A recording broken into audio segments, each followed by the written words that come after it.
What's going on, guys? Fallen from OTB coming at you here today with another War Cap video, and we're gonna do kind of a specific feature of attacks here. We're gonna focus on the Valks and where they can be useful in war, and we'll delve right into this bad boy here. And first we're gonna open up with a Royal Witchcraft attack here, TH10. Goodness, sorry, I got a little confused there looking at those walls. So anyways, this is kind of how this sort of strat works out. There's two different ways to do it. You can use two golems to go with the queen and have her tank a whole side. And then the other side, you're going to focus on getting king in with one golem. On an attack like this, sometimes you want to be able to use healers if you can do a nice queen walk. Because ultimately that's a really good mission complete if you can clear out a whole side, which the whole purpose for the attack like this is going to be to use those witches as good as possible. So you want those witches to funnel forward and not have too many structures to have to deal with here to pop core. And you just got to be able to jump them in. So this attack I know can work a few different ways as we drop the rage down there to get that good heal boost, because she is tanking like a beast. So here we're going to start with the golem actually here on this side and the mass witches. And hanging on to that king, don't want him to get locked onto too early here. A few witches took some damage there. Fortunately, they were able to get that mortar down there. Clan Castle gets popped there, a little bit of a spread castle. That's okay, that'll happen. Still, the queen is looking great. There are plenty of witches, there's 10 total, and then we're going to have some hogs for the back end here, which is one of those kind of utility use purposes. So as everything punches forward, king goes down too early. See, that's the shame with getting that going. Queen's finally gonna get a couple of those center structures there, and once that Inferno locks onto her, she's not gonna have too much left. But Freeze goes down. That was kind of a bad spot for the Freeze, seeing as the Inferno just went down. But all the good things are punching core here, and the golems the golem is very healthy. And then those healers are sitting back, and they're going to be able to help out. They help the queen take care of that whole side, probably 35% of the base even the queen got, and a couple of the healers are just spread out, which is super nice. You're going to see them lock onto this golem as pretty much the main force here is actually kind of down. There's just witches left to do the work here. Got a little bit nervous with that Expo not being touched and that Tesla. That's going to be a bad day for witches to try and deal with. But the healer does lock onto that golem, which the thing is, when there are just skeletons left, they die pretty quickly. It takes a while for them to ramp up, so the golem can really absorb damage and buy some time for those witches to kind of get in there and do the work. So finally, that's going to be it for the healers. They're about to go down here, and a few structures left, which is, I mean, this is close. It really does kind of come down to it, but there are a few witches alive here to do the work on the inside, and with the golemites there, with just a little bit of time left needed to tank, that's enough time to get those skeletons forward here and try and clean up everything else. And with one archer tower left, they're not going to be able to keep up with 3 witches worth here. So as that happened right here, that's an attack that I'm still trying to work out, and fortunately I take these kind of easier bases to learn the strats and whatnot here of how to do that.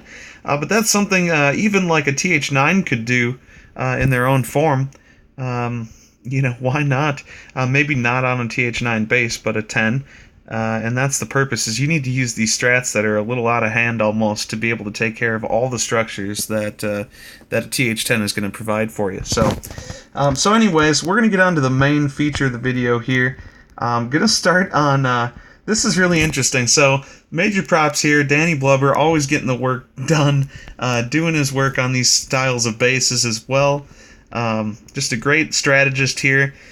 So using these Valks, obviously we have very open core right there, with the ability to have something on the back end to take care of those few defensive structures that'll pretty much do the sniping and everything for you. So he needs to make sure and have a plan for that back end, even on a base that you might consider a little bit on the weaker side. Even though we're dealing with all TH9 defenses here, you can have a rough one every once in a while with the pathing and stuff here in the core. So as he just sends the whole Valk force forward. The reason why I was looking at this attack and I had realized that he had just chosen not to use his queen this attack, which is a whole new level of badass that you just have to appreciate. So those Valks are moving forward. I love that that nice little earthquake spell there in the middle to make those structures get down in HP a little bit there, so it'll make it a lot easier on the Valks to do their work. So now that the major core is killed, he's got a heal there to tank, and as now they're picking up those defensive structures on the outside, here comes the Hogs in to do their work and get in there and do the fine, nasty work. And still hanging on to that queen. And you know, the cool thing about this attack is he hung on to anything that's going to kill that that hound. So I've you know, that's one of the cooler things is to have an attack and find out that it's the hound. You know, sometimes it's a lot of the times you want to be able to ignore the hounds as much as you can, but what they're going to do to your DPS is they're going to make them you know, it's going to take a lot of time as your main force is getting bullied on. And he didn't want to risk that, having such a strong ground attack. That's a really smart decision there to do. And so anyways, yeah, this is definitely over. Not even going to drop the queen for a little taste. You know, let's just hang on to a few things there in the pocket. That's super funny. Awesome attack right there. Just really ground and pound is the way to do it. Here we go. Oh yeah, number 7. Oh yeah, by the way, I wrote that down as a no queen Govajo. So that's how I used to remember that in my notes here. So here we have Bronx hitting number 7. Once again, using the good Valks. And this is kind of a thing too with the centralized CC. You have to have a plan to get the pull off and be able to kill the clan castle as early as possible. You cannot send Valks out against even one single balloon. You know, now it's a little easier with the poison spell and how it can slow them down, but still you're working with you're working against the fact that those balloons are going to be dropping shit on you all afternoon, and then once you kill them, they drop themselves. So you do not want your Valks to get damaged too early here, especially if you have a plan with your spells and, you know, your late game or your back end kind of troops. You know, so here we've got the 2 golems going down. Just you know, strategic wizards there to clear out the funnel and get everything moving up forward here. Another thing about these attacks is the golem health is not the most important. They are most important at the very beginning of the attack, getting the initial defenses tanking, take off a little bit of pressure from those Valks, and the Valks are jumping in here, getting to those defenses sitting right next to each other there as he's sending in just a few hogs here surgically from each side, and then choosing a good time to be able to use them and let them just kind of sweep across and spread, get everything in from the outside and work their way around as the Valks are in the middle there. Really, really healthy right there. I mean, they've made it as far as you want them to make it right now. And a couple just kind of oh shit heals there. To take care of both the core troops and the possible hogs there that are going to be pathing through them. In a way, this was kind of close. There was a few defenses that were not spoken for, but there still are a few hogs out there. And really, they've done their work. They've done everything you want the hogs to do. The core has done everything that you expect from it. And those hogs are actually going to be able to pick off the last couple defenses here with ease. And that's a really nice attack there by Bronx. I'm so glad to see the guys using these Valks on a TH9 basis. Sometimes you want to bring something other than just such a strong hog comp. With hogs being the most popular choice of TH9, you're going to want to find a way to kind of spice it up a little bit on a base that you might not feel as overly comfortable with coming in with kind of a minimal kill squad. Having Valks and knowing that they can punch into core is going to be the most important thing, and especially with a core so big, that's, you know, it's a great idea to use. Going to jump up to number 12, Neptune. So this guy's kind of this is one of our new guys here. He is in training with us here in war, and I'd love to show his attack. He did a little bit of a mix attack here, with a couple witches for distraction, and of course those Valks to do just enough work there. So we do have the 2 golems going in, breaking in here on the outside. He's chosen the correct corridor to go through. He dropped the poison there on the CC, slow him down.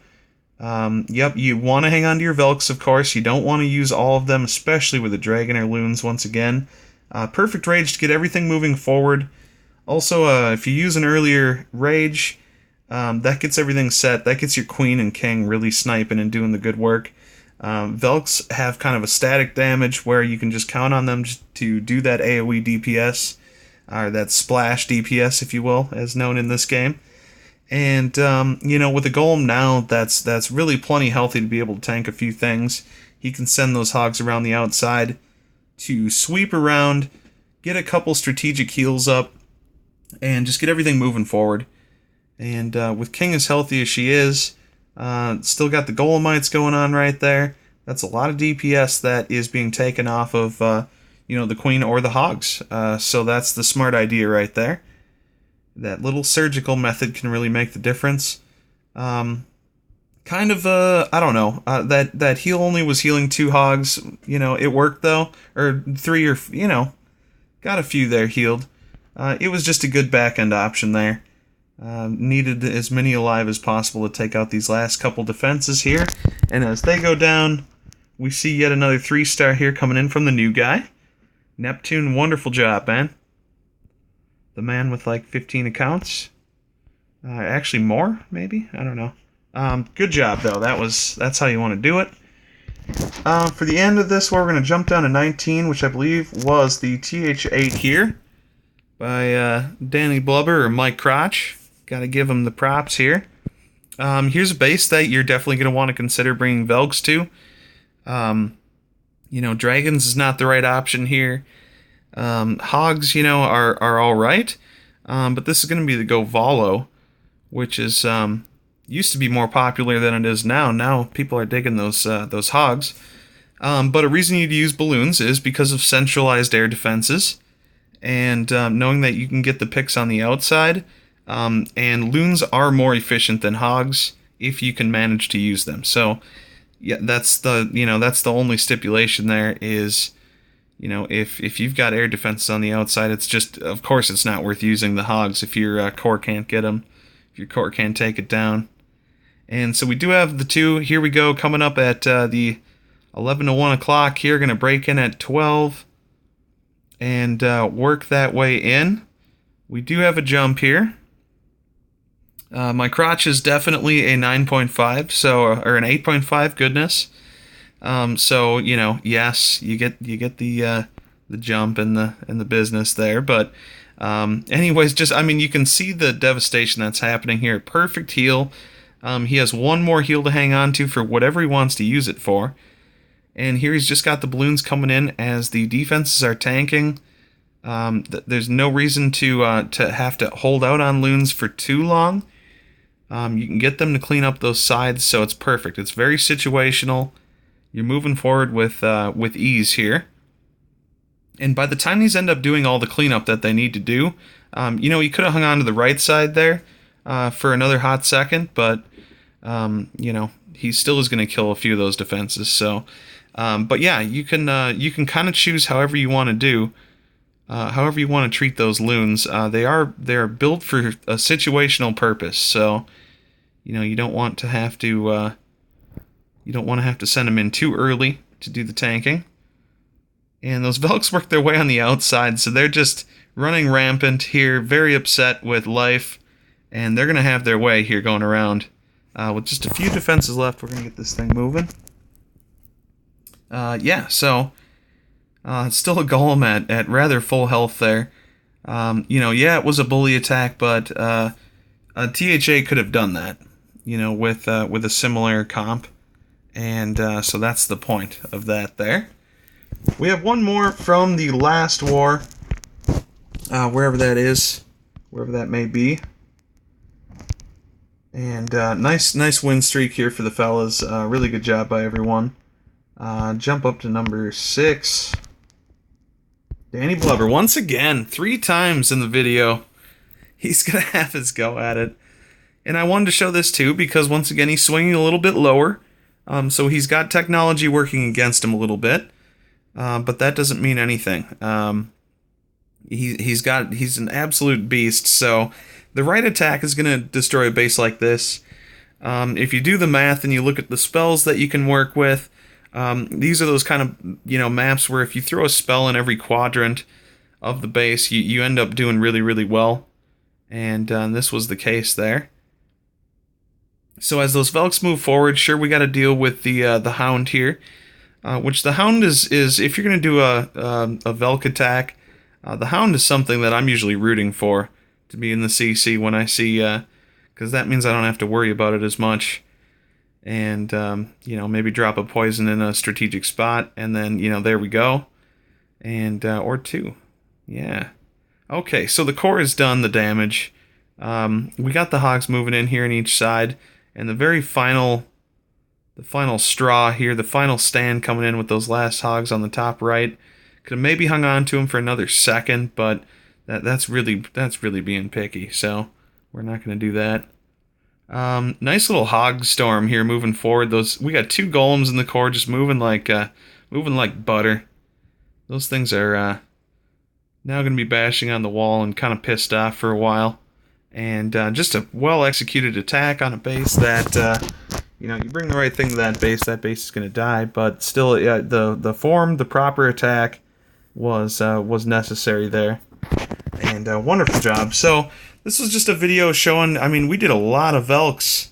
I didn't even realize until after I looked through the videos and I wanted to make a video about it then. We had enough good attacks to really work out some business there. So, oh yeah, Merry Christmas. Just got Queen to Max, so I thought I'd give her a little shout out here. She'll be banging against walls with optimal ease here these days, and looking forward to that. Thanks guys for tuning in. Good war, and many more to come. Wonderful work, guys. Let's see some more attacks here, fellas. This is going to be good. All right, thanks for tuning in, guys. This is Fallen from OTB, signing off.